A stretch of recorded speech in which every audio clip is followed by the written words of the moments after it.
प्रत्येक वेळी उपमुख्यमंत्री एकनाथ शिंदे हे रुसले की दरे गावात जातात आणि हे भाजपला आता नको झालंय. भाजपच्या म्हणण्यापेक्षा काय 20 आमदार एकत्र घेऊन उदय सामंत काही चमत्कार करणार का?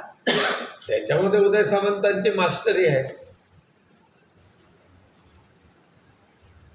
बाकी काय आणखी बोलणार नाही, पण आमदार येऊ शकतात का त्यांच्याबरोबर? अजिबात नाही.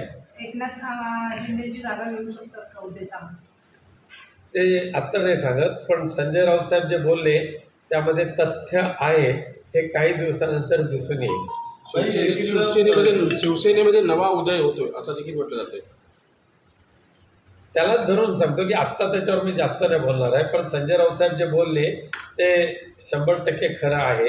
त्यावेळेला अशा पद्धतीची मुवमेंट चालली होती.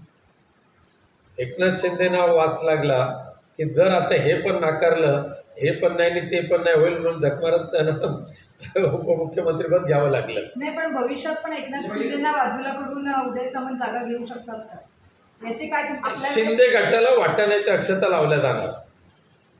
कोणी नाही, नवा उदय नाही, कोणी नाही, संपूर्ण शिंदे गट हा त्यांना त्यांची जागा दाखवण्याचं काम केलं जाईल. तुमचं म्हणणं असं होतं की जेव्हा मुख्यमंत्री शपथ घेतली त्याच वेळेला हा पॉईंट ठरवला होता, असं चर्चा होती खूप मोठ्या प्रमाणात. म्हणून एकनाथ शिंदे उपमुख्यमंत्री पदाची शपथ घेत नव्हते. घेण्याशिवाय त्यांना पर्यायच नव्हता. जर त्यांनी घेतली नसती तर उदय सामंत तयार होते किंवा अन्य कोणतरी तयार झाले असते. पण एकनाथ शिंदेना उपमुख्यमंत्रीपद सोडण्याशिवाय, गृहमंत्रीपद सोडण्याशिवाय पर्यायच नव्हता. मग आता उदय सामंत पुढे ते भाजपने बघा, मुख्यमंत्र्यांनी फक्त उद्योग मंत्र्यांना आपल्याबरोबर नेले, कुठले इतर मंत्री नेले नाहीत. यांच्यात काही गुप्तगू किंवा काही खाजगी चर्चा होण्याची शक्यता? खेळवण्याचा प्रयत्न करत असतील, कोण कोणाला खेळवतं दिसतच आहे ना. त्यामुळे दावोसला जाऊन सुद्धा फोडाफोडीचे स्वप्न ज्यांना पडतात अशाच लोकांना भाजप जवळ करणार आणि त्यांचे दिवस संपले की त्यांना त्यांची जागा दाखवून देणार. कट्टर शिवसैनिक असलेल्या बंड्या साहेबांनी पक्ष सोडलेला आहे, त्यातून माहीत नाही, पण बघा, बंड्या साळवी आमचे तालुका प्रमुख आणि त्याने मागच्या आठवड्यातच आपल्या पदाचा राजीनामा एवढ्यासाठी दिला, आजच्या वर्तमानपत्रामध्ये त्याने खुलासा केलेला आहे, मी अनेक वर्ष तालुका प्रमुख राहिलो, आता मला पुढच्या पिढीला वाव द्यायचा आहे म्हणून मी माझं पद सोडतोय, अशी त्याने केलेली ती स्टेटमेंट आहे. त्यामुळे पक्षाचा प्राथमिक सदस्यत्वाचा राजीनामा दिलाय. हां, आता हे सोडत असताना कोणाला वाटतं पक्षाचा सुद्धा राजीनामा, प्राथमिक सदस्यत्व दिला तर संपूर्ण संबंध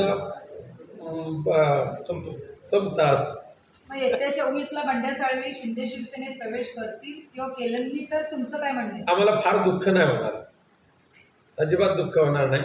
जाणारे जातील, जे राहतील त्यांच्या ताकदीवर शिवसेना पुन्हा उभी करण्याची शिकवण आम्हाला बाळासाहेबांनी दिलेले. आज सुद्धा उद्धवजी तेच आम्हाला शिकवण देतात. विधान हे जे म्हणजे बंड्या साहेब तो जाणार किंवा नाही जाणार 24 तारखेला कळेल, पण जे असे पदाधिकारी आहेत ते विधानसभेच्या पराभवाला ते कारणीभूत आहेत का? बघा, आता विधानसभेच्या पराभवाला हे पदाधिकारी कारणीभूत नाही आहेत. विधानसभेच्या पराभवामध्ये EVM केलेली घपलेगिरी, पैशाचं केलेलं अफाट वाटप आणि लाडक्या बहिणीच्या पदराड ही लपवलेली पापं, हे सगळी त्याला कारणीभूत आहे. नाही, पण बंड्या साळवी गेले तर काय फरक नाही पडणार?